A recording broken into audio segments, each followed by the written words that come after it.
Hello, everyone. Thanks for watching. I'm David Hopper, Austin Bureau Chief of 360degreesound.com, a music site where we bring you music from all angles. The 2026 South by Southwest Music Festival is upon us, taking place March 12th to 18th in Austin, Texas. So we at 360 will be bringing you exclusive interviews with artists as part of our South by Southwest Artist Spotlight Series. Today, I'm joined by Jacob Reyna and Raymond Mann of the Athens, Georgia-based five-piece indie rock trio, the Gringos. The Gringos are scheduled to play multiple shows at South by, March 14th at East End Ballroom, March 15th at Mohawk, March 16th at Seven Spirits, and finally March 17th at the legendary Continental Club. Jacob and Raymond, thanks for joining 360 Degree Sound. Of Of course. Thank you course. so much for having us, David. Yeah. Of Thank you for having course. us. Yeah, I wonder if you could maybe give our readers and viewers who aren't familiar with you a little introduction to the Gringos and the type of music you make.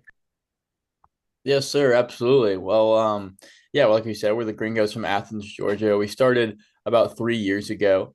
We were all college students. So we all met around our freshman year of college, and we're now in our senior year of college, and hopefully trying to pursue music as a long-term career after we graduate. It's definitely been a little tough, going on the road and touring around while still being in class, but we're very intent on finishing out our degrees before we uh, commit our full schedules to music. Um, but we started about 3 years ago, and we started just as a cover band in Athens, playing small shows and bars and parties around. And then we started to get a name for ourselves and started to put out our own original music and get our footing. And then we started to travel a good bit. Now we've gotten to play a lot of awesome events and play with a lot of great bands. So we're just looking to keep it going as long as we can. That's great. Are any of the band members like studying music at University of Georgia, or are y'all have different majors? Or? We're all doing No, random but stuff. Random stuff. yeah, a lot of stuff. I know Raymond and I have both taken some music business classes. We have a great music business program here at Georgia, which has definitely taught us a lot about the ins and outs of the industry. But nobody specifically taking music classes. Oh, and also to touch on the type of music we make, we're definitely centered around indie rock. We'd like to say kind of alternative college rock for sure. But yeah, we have a lot of different influences. Like personally, I came up with a background of country music. Raymond down there, I don't want to speak for him, but he's a lot of classic rock Mhm. for Raymond. But also, jazz, funk. Our drummer is a very big metal drummer. So we have a lot of different influences that kind of influence our style and our genre, but definitely indie rock. Yeah, awesome. Um, yeah, so I gotta ask how you came up with the name, the Gringos. I can tell that. So that was our old drummer who is now at UT Memphis Medical School. Um, we had a gig at a pretty grimy bar here called 1785. That's just like, you go there to watch the game and get some wings, but you don't want to spend too long in there, if you know what I mean. So we were in 1785 and they wanted us to play in like, the same day, and they needed a name from us. We had only been practicing together for like 3 months at that point. Um, and our original drummer said the Gringos is like or Reina and the Gringos, since Reina isn't exactly a Gringo, it's like an option. And the Gringos sort of just stuck. Like we said, the Gringos for that gig at that bar, and then that's been our name since. Nice. Well, yeah, it definitely caught my eye. I mean, it's a unique name for a band, so that's a cool story. So your latest single is Strange. It's got a funky guitar lick and a groovy bass line. I was wondering if you could tell us how that song came together. Yeah, definitely. It was actually the fastest song we've ever written. Our bassist Connor Grimes kind of brought the bass line to us before we were going into a studio session this past winter. And when we took it into the studio, we just decided to write around it, and everybody kind of just pulled out their own instruments and started jamming on top of the bass line that we just tracked. And honestly, it took us, I don't know, maybe 2 to 3 hours to hash out the entire song. But Yeah, very that's pretty quickly did quick.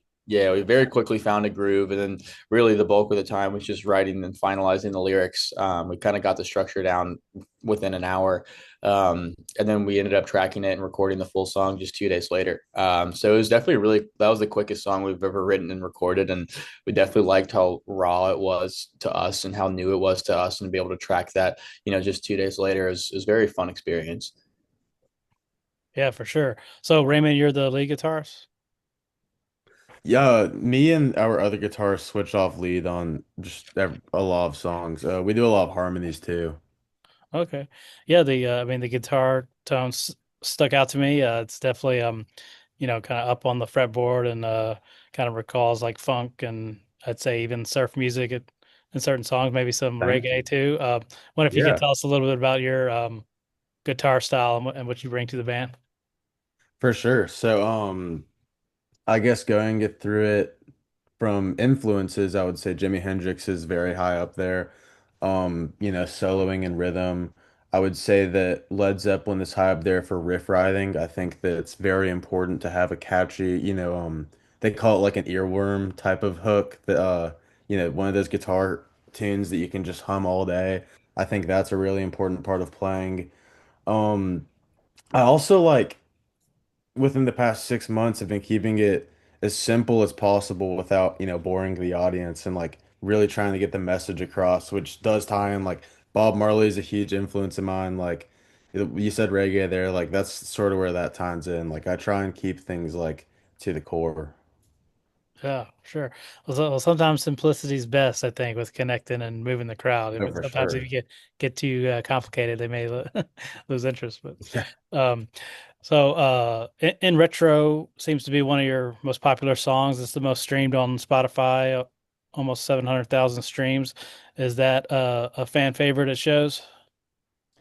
Yeah, I would say In Retro and Fading are probably our fan favorites live. Um, both songs, have definitely done really well for us, and they're a lot of fun to play live. But then also I like to even mentioned Keeping the Road. It's not our number one performing song on Spotify, but it's definitely a really fun song to play live, and I feel like that's where that song really connects. And as far as all of our music and how we play, we're all about the live show. We like to do things very energetically and have a really good time when we're live. And sometimes it's hard to convey that through a recording, but we like to bring the energy live and play our songs very heavily. Mhm. And Jacob, as the lead singer, are you also writing all the lyrics? I write most of them. Our other guitarist Pat does write some as well. Okay. But yes, I definitely write a lot of lyrics. Yeah. So like on in retro, it seems to be about a girl who's on your mind all the time. Was that a talk about the inspiration for that one if that was one that you wrote? I actually wrote Fading, but our other Okay. guitarist Pat wrote in retro. Okay. Um, Or if you want to talk about but yeah, fading, yeah. yeah, sure, yeah, Fading. That was a fun one to write. That one's also definitely kind of about a girl, maybe relationship gone bad. I wouldn't say I wrote about anybody specific. It was kind of more of like a general thing, general occurrences, that kind of have happened maybe multiple times. So maybe not anybody in particular, but it was kind of some general themes about, like my favorite line from that song is I don't want anything to change. It's kind of about that gripe of, maybe moving on and moving forward. And that can be with anything, maybe not just with the girl, but in life in general. Hmm. Great. So it looked like y'all had like five or six singles originals that you've released. Is that right? Yes. Yeah. We've put Okay. out 5 songs so far. Five songs. Okay. Um, any you have plans for a full album or maybe put them all together on an album or what are your plans Yeah. there? Yeah. Yeah, we've actually got a great plan coming up this spring. So we just put out Strange, like you mentioned a couple weeks ago. And then actually in 2 weeks from tomorrow, we're going to be putting out another single called Begonias. And then a month after that, we'll be putting out another single called Late for the Door. And all those three singles will be leading up to a bigger project that we'll be putting out towards the end of April, which will be eight songs, including those three singles. So 8 new songs this spring, not including the past four releases. And we're really excited to get this project out. It's definitely the biggest thing that we've ever done to this date. So put in a lot of hard work for this, and we're just really excited to get the songs out to everybody. Nice. Well, yeah, I think in the streaming era, it makes sense to release one song at a time as you've been doing. So those eight songs, like, will it be like an EP or an album or Yeah, we're going to be considering an EP. We know it might be a little long for an EP, but we also find it maybe a little too short for an album. So yeah. we just think kind of an extended EP of 8 songs. We're just really excited to put them out. And yeah, like you said, we're starting off with three singles. The three that we feel maybe the strongest, but that isn't always the the opinion of everybody else, you know. So we never really know which ones will do the best and which ones fans will relate to the most. So we're just excited to put all of them out, and we have a lot of love for each and every one of them. Mhm. Any plans for a physical release, vinyl or CD? Yep, definitely. Yeah, we are planning on putting out a vinyl for these for this record, and we're really excited about that as well to finally get something physical in our hands. Yeah, and something to sell at gigs. Exactly right. Okay. Um, yeah, speaking of your gigs, so you said, like you said, you kind of started out as a cover band. I imagine you still have a number of covers in your set. What are some of your go-tos?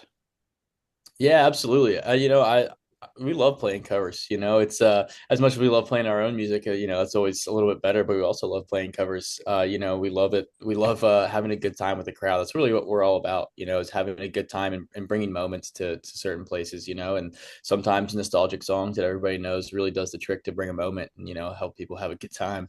And yeah, I'd say like our favorite cover, and Raymond, I'm sure would agree, is probably "Time" by Pink Floyd. Yeah, Um, time is super fun. I but really like covering the Backseat Lovers songs. Like we'll do Kill Big Girl. Some nights we'll do like Pool House, Maple Syrup. Those are super fun. And Take Me Out by Franz Ferdinand's just Mm, killer. That one's Yeah, killer. it's a really fun song. But yeah, we tend to mix them up a good bit. Like sometimes we'll do Cage the Elephant as well. I love playing Come a Little Closer. But yeah, like we like to get experimental with them sometimes. But generally, what we're going for is just songs that everybody knows and loves. yeah, that's great. And I was just thinking it's great to see that there's still like a demand and appetite for rock music on Oh, for with young sure. people and on college campuses because I Definitely. don't know when I was in college, which has been I don't know 15 plus years, I don't I'd go see rock bands, but I didn't remember seeing really young like college age bands. It was more so like Yeah. DJs and stuff. So that's great that there's like still interest in live rock. So yeah, so this will be your first time playing South by. What kind of I'm sure you're really excited. What do you kind of hope to get out of the South by experience? Well, for me personally, I've never been to Texas before, so Right. I'm first of all just very excited to see the city and see what it's all about, but also just to meet a lot of new people. We know there's a ton of talented artists, and not even just musical artists, but artists in general that are involved with South by Southwest. So just being able to meet all those people and get connections and make new friends and new experiences. That's really what I'm excited for. Mm, awesome. Yeah. I'd Oh, say the same I'm sorry. thing. I'm sorry. I Yeah. was that's what I would say. Yeah. Yeah. Great. Well, yeah, thanks so much for speaking with 360degreesound.com. I guess just finally for for the festival goers they have a lot to choose from. It's probably over 1,000 artists. Why should they see the Gringos? Oh, we bring the party, man. That's like I said, that's what we're all about. We bring a good time. We like to think of ourselves as a nighttime type of act, but even if it's noon on a Tuesday, we'll be bringing the party to you, and we can guarantee you have a good time. So Oh, great. Well, good to hear you're a nighttime act because I think the one I'm going to is at 1 a.m. So I'll be seeing perfect. you at the right time. All All right. right. Well, thanks again. And everyone, the Gringos, make sure you check them out at South by Southwest. And stay tuned to 360degreesound.com where we bring you music from all angles. All right. Thanks again, guys. Take care. Thank you. Thank Dave. you.